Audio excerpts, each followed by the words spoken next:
Привет, дорогие друзья! У нас в гостях опять Юлия Стародубцева. Она помогает развиваться нашему каналу активно. Надеюсь, мы тоже когда-то ей чем-то сможем помочь взаимно. И мы попросили ее поделиться опытом, ее еще одним большим шлемом, основой, и вкратце обсудить ее выступление на этом шлеме. Это был Ролан Гаррос 24 года. Даже не знаю, так поздравлять сейчас или... Уже это, наверное, не настолько уместно, просто, наверное, это хорошее выступление, ты сама можешь судить, насколько оно успешно для тебя. Как бы ты сама оценила свое выступление? Как успешное или как среднее, или как неудачное? Всегда хочется чего-то лучшего, чем ты достиг, но нужно тоже самой себе отдавать значимое, что пройти квал это тоже стоит много. У меня, допустим, из 3 квалов я прошла 2, поэтому я считаю это неплохо для начала, для первого года. То есть ты считаешь это свое выступление как нормальное? Как... Да, На восьмерочку по это ну, как 10-бальной? бы, да, Окей. да. Знайомтесь із застосунком BookForSport. Надійно, швидко та безпечно бронюй тенісні корти онлайн в різних містах України. Отримуй індивідуальні знижки на оренду кортів та додаткові послуги. Теніс в смартфоні. Мобільний застосунок для тих, хто цінує час. Когда ты играешь квал, и уже в голове у тебя есть такое понимание, что ты этот квал проходил, играется легче, когда ты уже был в основной сетке? Влияет ли это на психологическую составляющую? Потому что, по моему убеждению, все равно есть какой-то у человека предел, да, который мы каждый для себя устанавливаем, и каждый раз, побеждая этот предел, мы устанавливаем новый. А тот предел, который был, он уже не интересен. От этого чуть-чуть уходит страх, и более раскованно действуют все руки, меньше неправильных сигналов из головы идет. Ну, как бы так. Было ли такое? Легче ли это для тебя? Да, было проще, допустим, даже в том же последнем кругу квала. а, Было больше уверенности, я бы сказала, чем на Australian Open.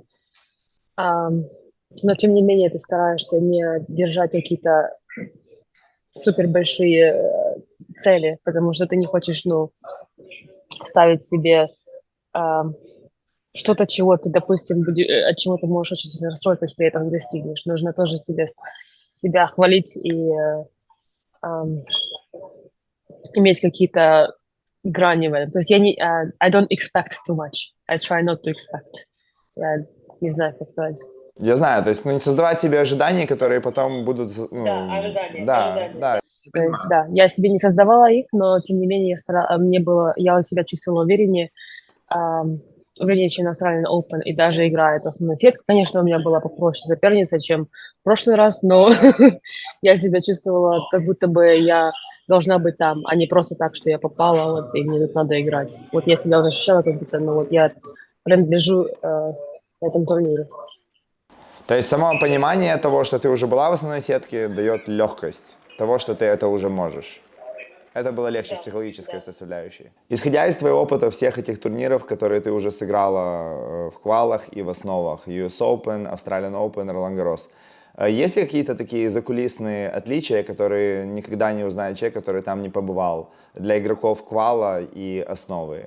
И какие они, если они есть? Отличия в основном идут для квала и, может быть, для людей, которые не сеянные в основе. Для сеянных игроков, я думаю, там все одинаково, все классно по транспорту, по отелям, по еде. А для квала, наверное, есть большая разновидность в транспорте. На US Open, допустим, мы ездим на автобусе, все люди, которые хвалят там расписание автобуса, мы ездим с города в Бруклин на большом таком не супер новом автобусе. Да.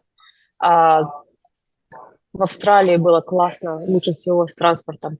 Даже для квала ты мог вызвать, поехать почти в любую точку города в районе там 20-30 километров. Это как такси работало, в принципе, для тебя. А в Нарангаросе что-то между. Ты можешь вызвать машину, но на определенной локации. Там с отеля до кортов, от корта на другие корты. Вот такое. То есть там нет такого, что ты можешь вызвать машину куда угодно. То есть пока что по организации из этих всех турниров лучший был это Australian Open. Да. И для квала, допустим, ты если проиграешь квал, у тебя дается один еще день чтобы ты мог находиться на French Open. А на Австралии 3, да? Не помню как, по-моему, 3, но нам еще украинцам помогли, нам сказали, мы можем находиться там все 2 недели, как хотим. И у нас были деньги на аккредитацию пользоваться. То есть они очень нам помогли, как украинцам вообще. А здесь даже я играла main draw, и после main draw у меня 2 дня остается на аккредитацию деньги, и после 2 дня моя аккредитация вообще не работает. То есть я как игрок не могу зайти туда, что ли? Ну, это странно для меня. Вот я это... Ну, зажимистый турнир получился. Да.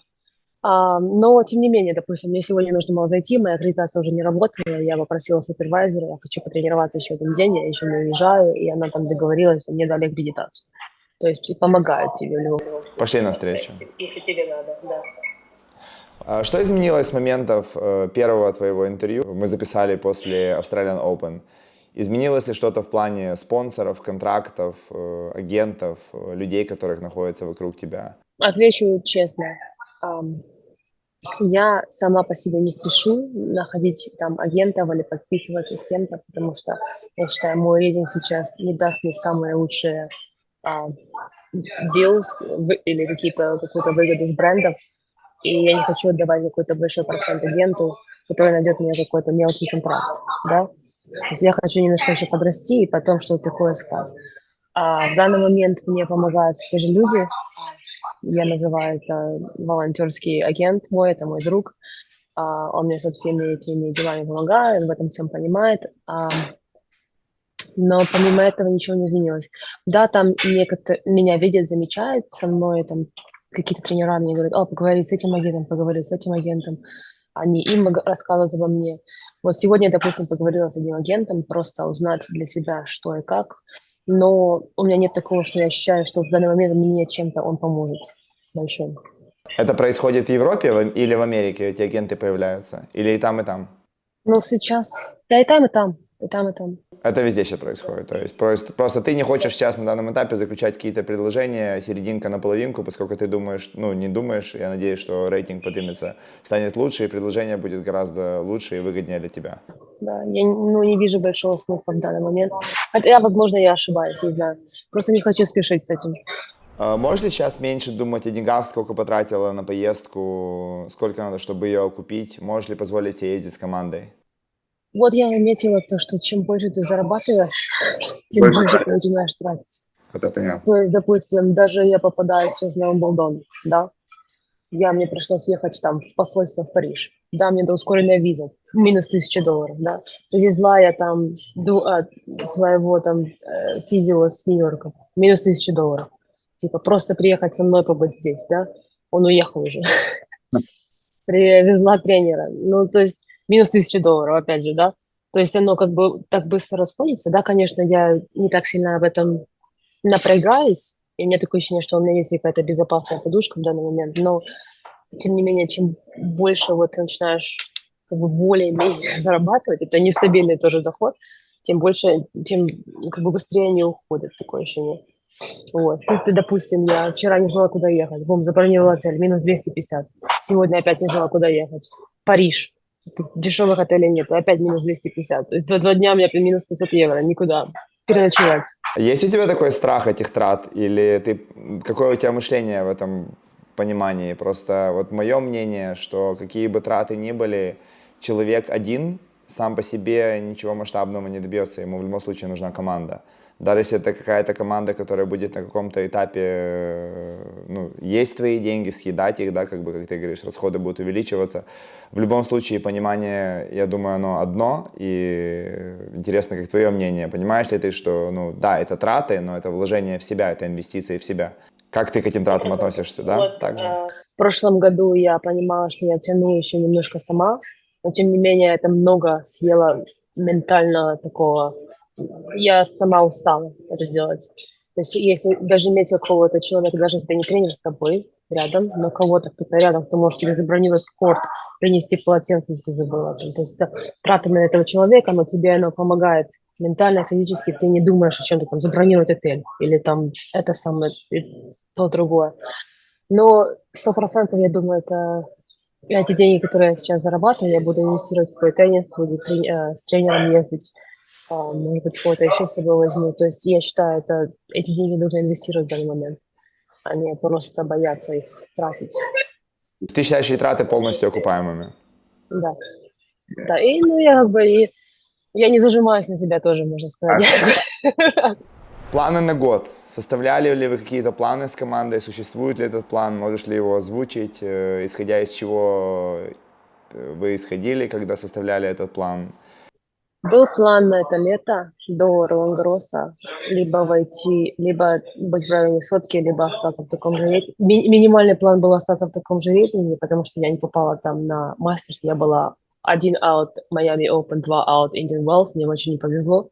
Хотя в прошлом году кат был намного ниже. То есть 150 я попала, а я была 128, я в этом году не попала. То есть странно как-то получилось.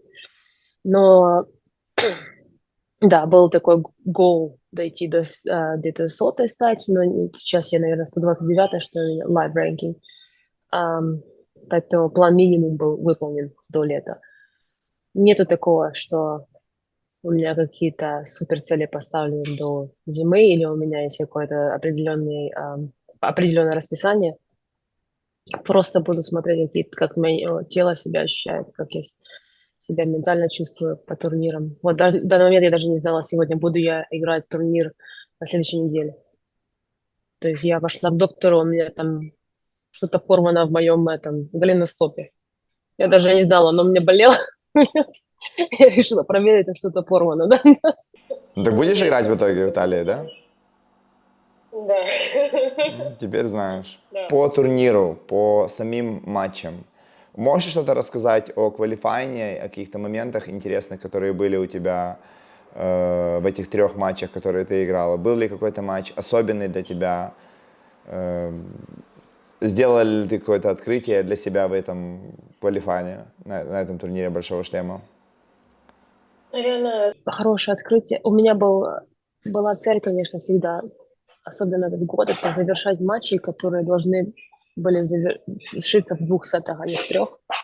И в квалификации я такой, опять же, такая цель была проиграть как можно меньше, проиграть столько геймов, сколько я должна была проиграть в этом матче, а не больше. То есть ты не думаешь чем-то там, на 2-2, поэтому ты проиграл 2 гейма. То есть была такая цель, что если это 6-3, 6-2, то это 6-3, 6-2. Это не должно быть там 6-3. Реализовывать моменты.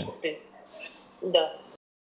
Да, то есть я работаю над этим, и вот это было как бы не открытие, но это была хорошая такая цель, которая была достигнута в квалификации.